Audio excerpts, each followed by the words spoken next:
sera accueilli dans Molifine, sous-secrétaire aux affaires africaines au département d'État américain.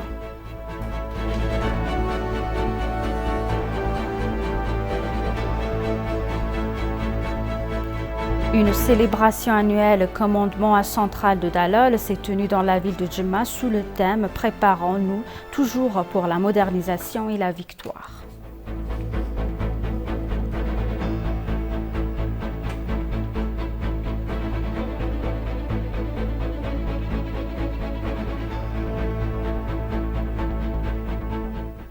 Bienvenue chers téléspectateurs, c'est Aline Teibaoulou avec le journal du 12 juillet.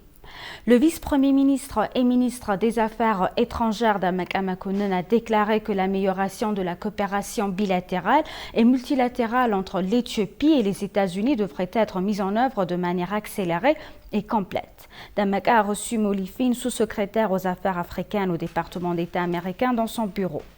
Le ministère des Affaires étrangères a annoncé que leurs discussions portaient sur les questions bilatérales et actuelles de la Corne de l'Afrique.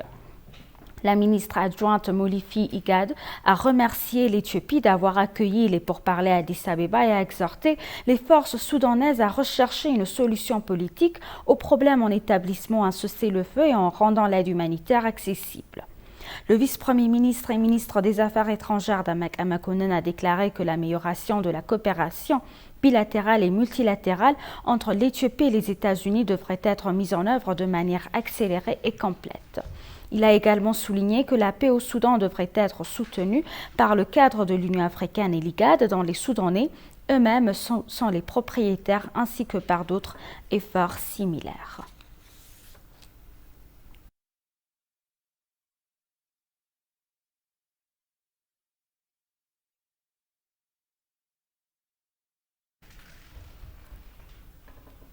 Le chef d'état-major général des forces armées, le maréchal Birhanu Jula, a dit dans son message lors de la célébration annuelle du commandement central du Dalol dans la ville de Jemma sur le thème « Préparons-nous toujours pour la modernisation et la victoire ». Il a déclaré que le commandement central de Dalol est un commandement qui a été testé par le feu et a payé sa bravoure pour la souveraineté du pays.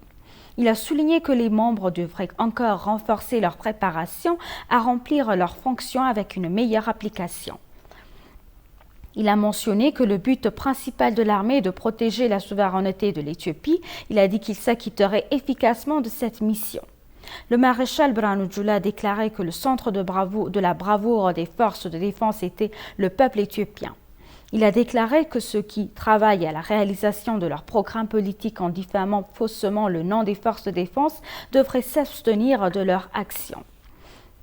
Il a dit que l'objectif premier de ces organes est de détruire l'Éthiopie en recevant des missions étrangères. Il a souligné que les forces de défense ont pu ramener à la vie paisible un certain nombre de personnes impliquées dans des activités illégales dans diverses régions avec de fausses informations. Il a en outre souligné que les forces de défense sont prêtes à s'acquitter efficacement de toute obligation de maintien de l'existence et de la souveraineté de l'Éthiopie, a rapporté l'ENA.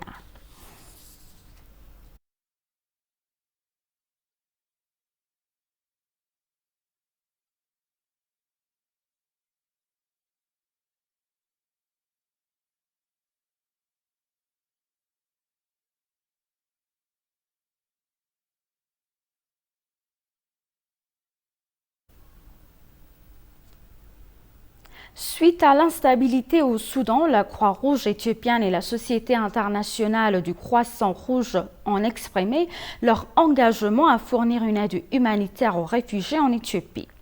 Lors d'un briefing aux journalistes, le sous-secrétaire général de la division du coordinateur du développement national et des opérations de la Fédération internationale et des sociétés de la Croix-Rouge et du Croissant-Rouge, Xavier Castellano, a apprécié l'Éthiopie pour avoir ouvert sa frontière aux réfugiés soudanais.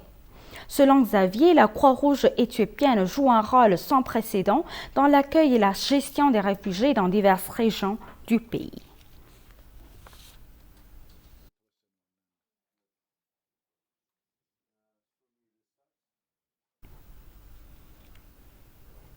L'administration municipale d'Addis Abeba a prévu de collecter 100 milliards de birr au cours de l'exercice 2015 calendrier éthiopien et a collecté 107 milliards pour construire de nombreux grands projets, a déclaré la maire Adanecha Abebe. La maire a remercié les contribuables et les collecteurs d'impôts pour cette réalisation et a déclaré qu'il est prévu de collecter 140,29 milliards de birr au cours de l'exercice 2016 éthiopien qu'il convient d'encourager les contribuables à réaliser ce plan. La maire Adanecha a annoncé le lancement de la campagne de collecter des recettes de l'exercice 2016 dans un message publié sur sa page de médias sociaux. Nous retournerons l'argent que nous avons collecté pour le développement durable, la création d'emplois, changer l'apparence de la ville et l'investir dans les projets qui jouent un plus grand rôle dans la stimulation de l'activité commerciale et l'amélioration de la prestation de services des institutions, a-t-elle promis. Levons-nous au-dessus de nos problèmes et défis, continuons à travailler avec diligence en accélérant et en créant, a-t-il déclaré.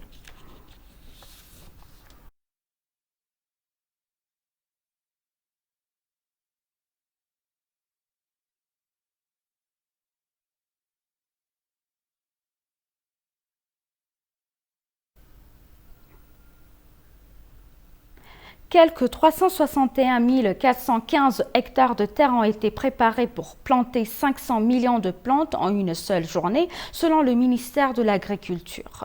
Dans une interview exclusive avec l'ENA, le ministre d'État de l'Agriculture, le professeur Iyyasu Elias, a déclaré que 9 500 sites ont été identifiés pour planter les 500 millions de plants d'arbres le 17 juillet 2023.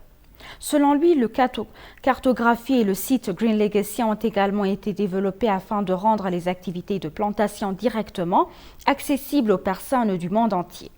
Le ministre d'État a déclaré que le programme de plantation de jeunes arbres sera transmis au centre par des experts effectués dans tous les lieux.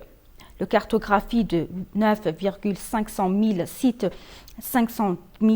de plantation et de développement sites Internet ont été réalisés en collaboration avec le ministère de l'Innovation et de la Technologie et l'Institut de sciences spatiales à temps après.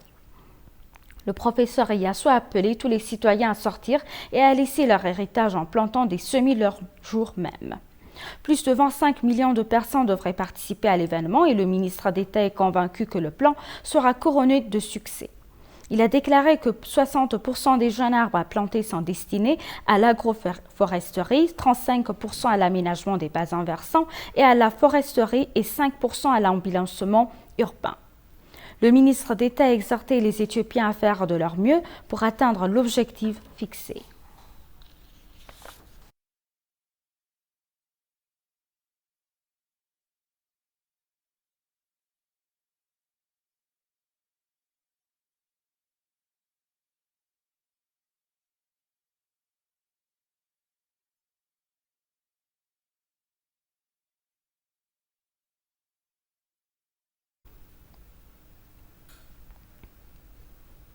Cefé Oromia a approuvé plus de 221,5 milliards de birr à utiliser pour la mise en œuvre de plans de développement de la région pour l'exercice 2016 éthiopien.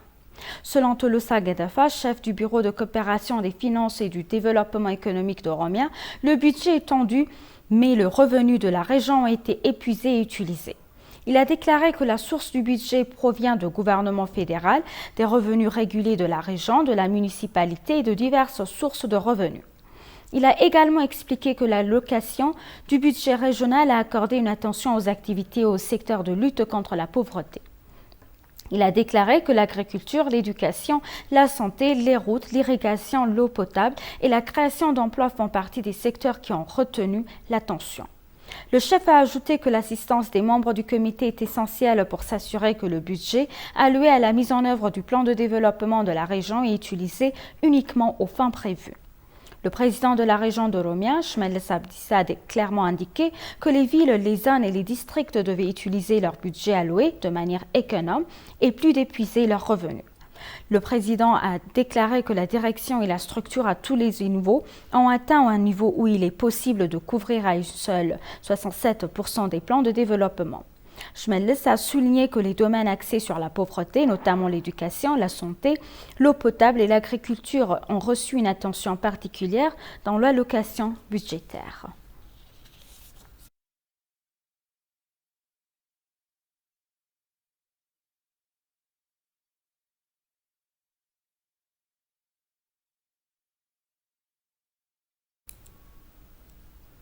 Et pour conclure le journal, une autre délégation gouvernementale conduite par le commissaire éthiopien de la Commission des investissements Lili Sénémé a une visite de travail à Portugal.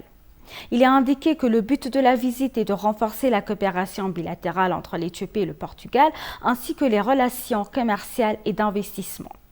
Le premier jour de la réunion, la délégation a discuté avec le ministère d'État chargé du commerce international et de l'investissement étranger du ministère portugais des Affaires étrangères, le professeur Duter Ivo Cruz, des conditions dans lesquelles les deux pays peuvent coopérer dans divers domaines du commerce et investissement.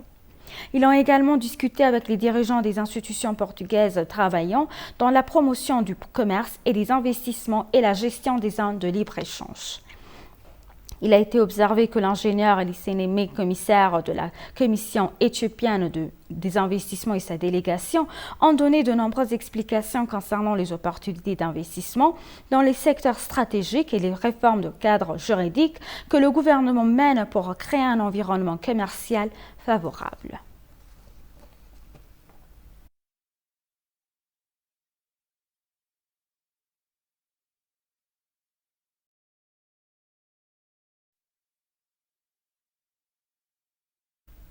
Chers téléspectateurs, nous vous rappelons les titres principaux.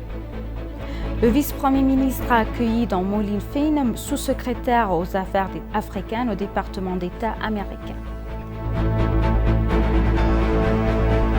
Une célébration annuelle du commandement central de Dalol s'est tenue dans la ville de Jimma sur le thème « Préparons-nous toujours pour la modernisation et la victoire ».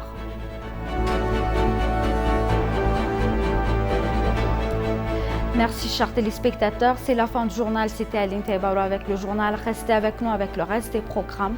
Bonne journée.